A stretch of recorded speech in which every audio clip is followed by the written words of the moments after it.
처음에 시작 어떻게 하죠? 품어! 어. 안녕하세요. 저희는 해보자. 안녕하세요. 저희는 품어입니다. 안녕하세요. 저는 주한장로교회 오일기 목사라고 합니다. 소개. 저는 목동 성문교회 김현수라고 합니다. 저희가 참기름이라는 이름으로 이제 찬양인도, 찬양인도의 기름 부으심이 있는 찬양인도자를 기르기 위한 참기름을 시작했는데요. 이 강의만으로는 여러 가지 이제 소통하고 막 그런 부분은 좀 부족한 것도 있고, 그리고 이제 질문들이 있으실 수 있잖아요. 그런 저런 부분에서 좀 대화를 나누는 형식으로 해가지고 더 많은 것들을 좀 전해드렸으면 좋겠다라고 생각해가지고요. 저희 품어라는 팀이 있는데 그 품어 대표님이십니다. 이분이 이제 편집과 촬영과 모든 걸 다 이렇게 하시는 우리 그 성문교회 찬양인도 하시는 이제 그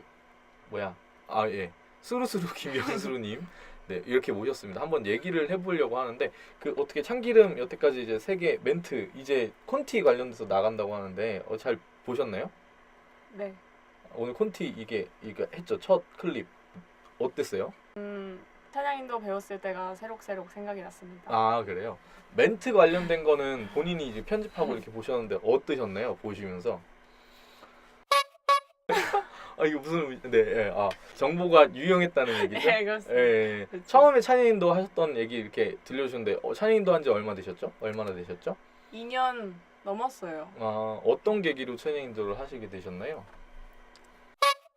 그러면은 원래부터 찬양인도를 준비했다거나 뭐 그런 게 아니고 갑자기 찬양인도를 하게 된 건가요? 굉장히 많이 당황스러웠겠다. 예. 예. 제가 이렇게 맨날 말씀드리는 것처럼 처음 찬양인도 할 때 어땠는지 뭐 이런저런 얘기 많이 드리는데 그 처음 찬양인도를 하게 된 케이스였던 거네요. 찬양인도 하고 나서 어떤 것들을 많이 이렇게 생각하셨나요? 많이 고치거나 처음에 실수했던 부분들이나 저는 모르는 곡을 많이 했습니다. 매주 한두 곡씩. 그러니까 지금 얘기하는 거는 이런 얘기인가요? 콘티에 자기는 아는 좋은 곡들을 그쵸. 많이 넣었다. 네. 요거 굉장히 중요한 건데 찬양인도 처음 하시는 분들이 욕심이 굉장히 많으시거든요. 그래서 요런 것도 많이 하셨겠네요. 밴드가 커버할 수 없는 수준의 높은 곡. 그쵸. 네, 그런 거 많이 하십니다. 그리고 콘티에 매주마다 뭐 새 찬양이 한두 곡씩 계속 바뀌면서 그랬다는 거죠. 그거를 어느 순간 아니라고 깨달으신 거네요. 네. 어떻게 깨달으셨나요? 일단은 제가 회중일 때 너무 괴로웠어요. 그런 상황들이. 다른 찬양인들 네. 하실 때. 네, 그리고요. 그리고 회중과 처음 소통한다는 걸 느꼈을 때 뭔가 내가 배려 없게 했다는 느낌을 되게 강하게 받았어요. 이분들이 되게 당황해하고 있고 되게 어려워하고 있구나를 순간 되게 절실하게 느낀 적이 있었어요. 굉장히 그래도 뭔가 깨달음이 있으셨네요. 멘트는 처음에는 괜찮으셨어요? 왜 웃어요? 멘트 어땠어요? 멘트? 당쳤습니다. 당쳤어요? 네. 어떤 의미죠 이게? 한번 해보실래요? 멘트 어떻게? 기억 안 납니다. 네. 자료 영상으로 넣었어요. 자료 영상? 그것도 괜찮아. 와, 엄청 좋다. 그 진짜 딱 많이 이 참기름 찍으시면서 많이 공감되시겠어요. 멘트랑 콘티. 그럼요. 그러시겠다. 멘트 관련된 거는 클립 3개 나왔는데 어떤 내용이 제일 이렇게 인상 깊으셨나요? 보셨나요? 첫 번째 멘트를 네. 하지 않을수록 좋다. 멘트를 안 할수록 좋다. 네네. 맞나요? 그렇죠. 그거요. 헛갈리 하네요. 그 내용이 왜 인상 깊으셨나요? 전 너무 많이 했거든요. 그 당시에. 지금 최근에. 네? 그 당시간 지금 최근도 많이 하고 계시다고요? 그래서 그때 되게 다시 초심으로.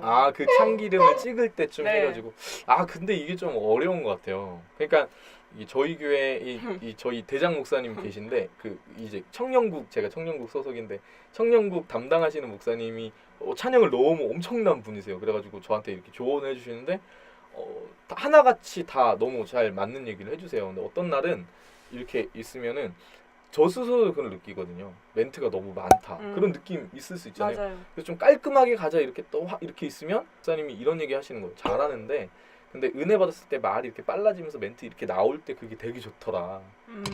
그러면 이제 또 그 그 주위에 또 멘트가 또 와 어마어마하게 이렇게 왔다 갔다 하는 것 같아요. 그렇네요. 그리고 그 멘트의 기본적인 대전제는 안 하면 안 할수록 좋다 이렇게 얘기하는데 저를 처음에 가르쳐 주셨던 그 분들 중에 한 분이 그런 얘기를 하셨어요. 노래로만으로도 노래하는 것만으로도 찬양 인도를 할 수 있어야 된다고. 그리고 저는 그 말에 깊이 동의합니다. 너무 어렵지만 맞습니다. 멘트 할 때 저 요즘에 고민하는 게 뭔지 아세요? 꾸얘기요? 꾸얘기 뭔가요? 꾸얘기 뭐예요? 오, 다 너무 궁금해할 것 같아. 꾸얘기. 그건 다음 시간에 그 요즘에 저 고민한 게 뭐냐면 그 악기가 인트로 들어가잖아요. 인트로. 네. 이렇게 들어갈 때 전주 들어갈 때 멘트를 해야 될 것 같은 부담. 매주 있는데요, 그 부담감? 아 그래요? 근데 그냥 결국에 찬양 인도자는 말을 참는 것 자체가 굉장히 인내가 맞아요. 필요한 것 같아요. 예. 처음 찬양 인도를 하는 친구 어떤 그런 분이 찾아오셔서 조언을 구한다면 어떤 얘기 해주고 싶으세요? 참기름 봤니?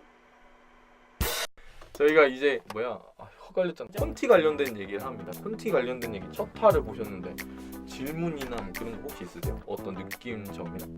하나님과 가까워진다는 게 좀 짬이 필요하지 않나요? 어쩔 수 없이. 어떤 의미죠? 좀 설명해 주시면. 그러니까 결국엔 단기간에 한 달 만에 잘할 수 있는 방법이라기보다는 시간이 더 지난 인도자여야 적용할 수 있지 않나? 라는 생각을 했어요. 저한테는 너무 어려워서. 제가 목사잖아요.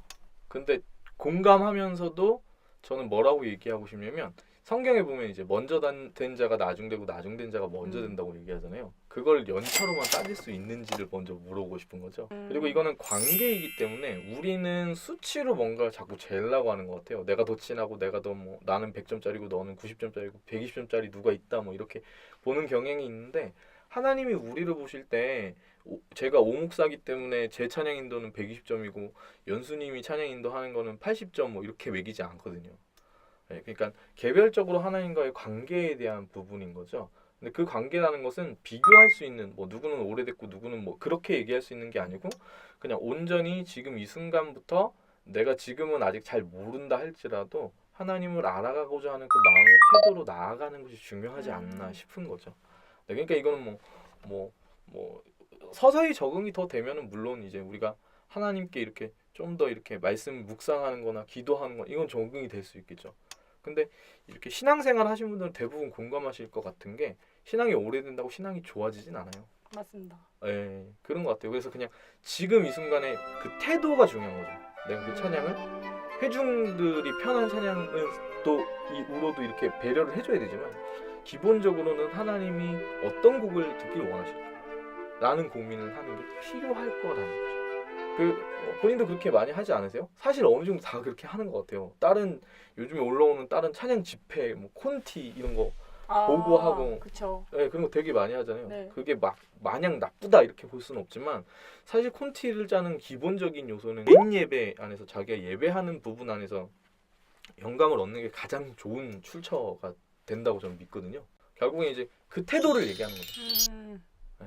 찬양 콘티가 그냥 이렇게 A4 용지 딱 보고 머릿속으로 계산해가지고 이렇게 저렇게 이렇게 하는 게 아니고 내가 하나님께 기도하고 말씀 보고 제가 그 첫 번째 클립에 이 얘기를 넣으려다가 말한 얘기가 있는데 다음 클립에 아마 그 얘기 할 건데 그러면은 하나님께서 받으시기에 합당한 좋은 하나님 듣기 원하시는 찬양은 어떻게 뽑냐 이렇게 물어볼 수 있잖아요.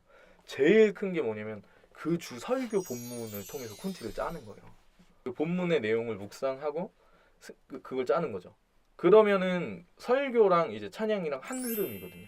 한 흐름이에요. 그 뒤에 이제 그 왜 봉헌 찬양 할 때 그 찬양 되게 중요한 거 아시죠?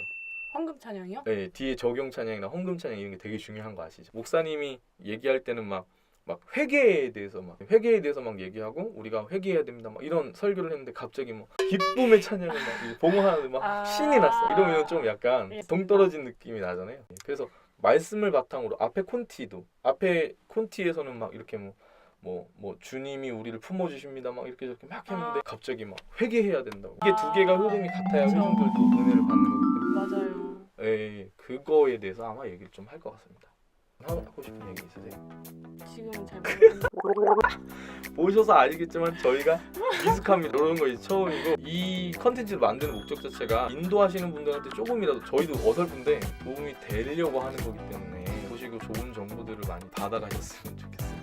이번 한 주도 찬영이도 하시는 거 화이팅입니다. 저희는 우리 마쳐야겠다. 네. 계세요. 예, 아니 편집 잘해줄게. 와 재밌다. 아이고 더워라.